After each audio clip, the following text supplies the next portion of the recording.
Today we're talking to eCargo Holdings, ASX code ECG, market cap around $30 million. The company's an e-commerce and offline sales enabler that helps brands sell more products in Asia, particularly China and Australia. We have with us the Group CEO, Lawrence Lun. Lawrence, nice to see you again. Welcome back to the network. Thanks, Tim, for having me. Lawrence, for those investors who don't know the eCargo story, can you talk us through your business model? Yes, Tim. So eCargo helped brands get into Asia, primarily focused in China. And how we do this is we provide solutions across supply chain, distribution, marketing, and sales services. Now, since 2014, we've helped over 80 brands enter the China market and across industries in health and wellness, personal care, baby and maternal, food and beverage, as well as fashion apparel. Now, eCargo also has a proprietary technology arm that we develop platforms to allow brands to sell direct to consumers, as well as direct to distributors. These platforms include, first one is eCarOS, which is a platform we've launched since 2014, and is really an online order management and warehouse management system, allowing brands to have access to over thousands of online channels in China just through leveraging our warehouse facilities in China. Second one is our B2B distribution platform, which used to be called JJX, but we rebranded it as Flow this year. And it's really a B2B trading platform for suppliers and distributors to connect with each other, while eCargo provides all the services in between, such as supply chain, credit management, as well as logistics. Lastly is our direct-to-consumer online marketplace solutions, which we've utilized to launch our own platform, which is called PJF Wines back in 2021, and now has become the leading cross-border online marketplace for fine wine into China. So all in all, we are a full-service partner that help brands access the China market, as well as other parts of Asia, a lot quicker, and to build their sales in a more accelerated manner.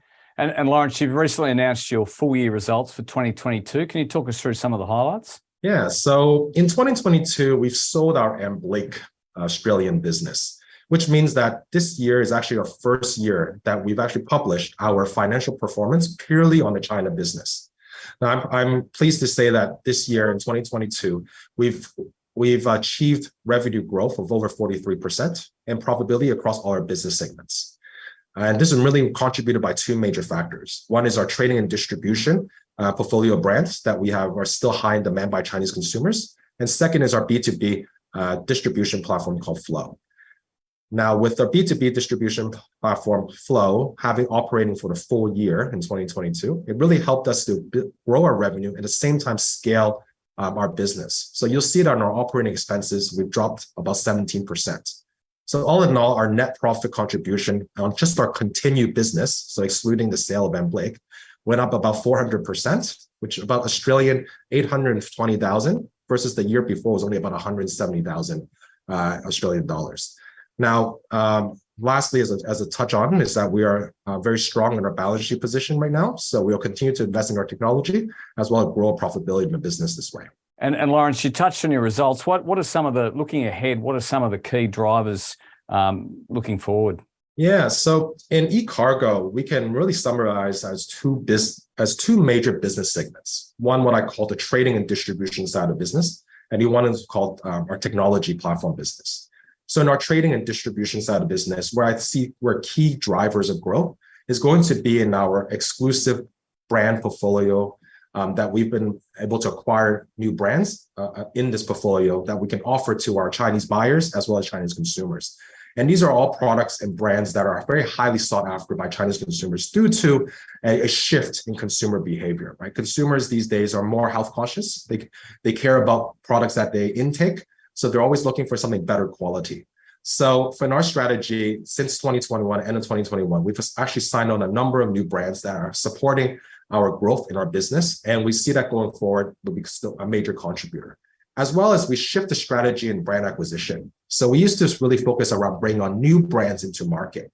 But now in China, after so many years, there's an abundance of brands already in market that now we're focusing on brands that have already been in China, and we're helping them to really take over and grow their business. And these are some of the new brand portfolios that we've announced in our recent performance. In our proprietary technology aspect, we'll continue to see growth in our B2B platform Flow. Right. Flow has acquired a number of new suppliers that are in new industries. So in fashion, apparel space, as well as semiconductors, which have now exclusively used our service from Flow, including supply chain management, credit management, as well as logistics services. So these were I see major factors as our key drivers for growth in the coming years. And of course, China had some fairly strict COVID restrictions in place.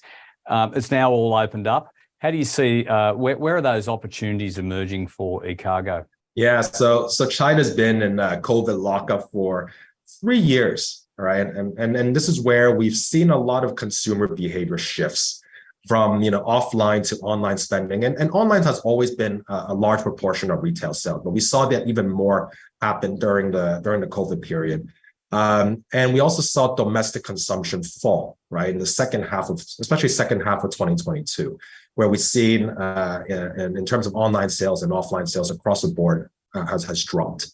So with COVID restrictions now finally lifted, there's a couple of opportunities that we see that will benefit eCargo going forward, right? Number one is we expect domestic consumption to return, probably at a steadier pace, and really where we probably see growth happen will probably be in the second half of this year.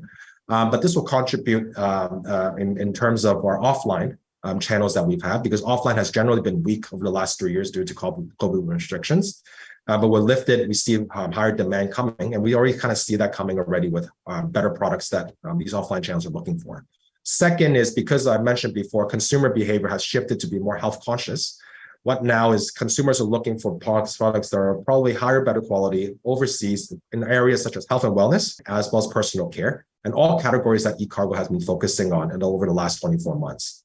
Lastly is you'll see a return of Chinese tourists, right? Travelers finally going overseas. And I see that there's an opportunity for brands to capture here by spending a bit of marketing to kind of capture the attention of these Chinese travelers when they actually come to their countries.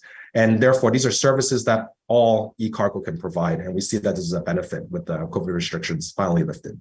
And Lawrence, just finally, as we move into 2023, what are some of the milestones you're hoping to achieve? Yeah, absolutely. So our strategy has always been to develop and invest on our distribution platforms, right? Leveraging on what we have in infrastructure, data, and talent.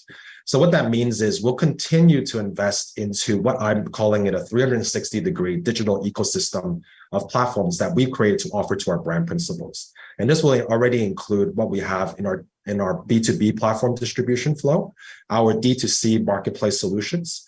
We're soon to launch a social commerce platform that will be focusing around social commerce, given the rise of social commerce in the region, as well as our existing eCarOS, which is our online order and warehouse management system. We finally have a full suite of products that we can offer to brand principals to help them drive sales in a more accelerated manner. And how this will contribute to eCargo as well, with our brand principals generating more sales, it has incredible value that eCargo can capture in our business segments that we offer. Lawrence Lun, thanks for your time. Thank you, Tim, for having me.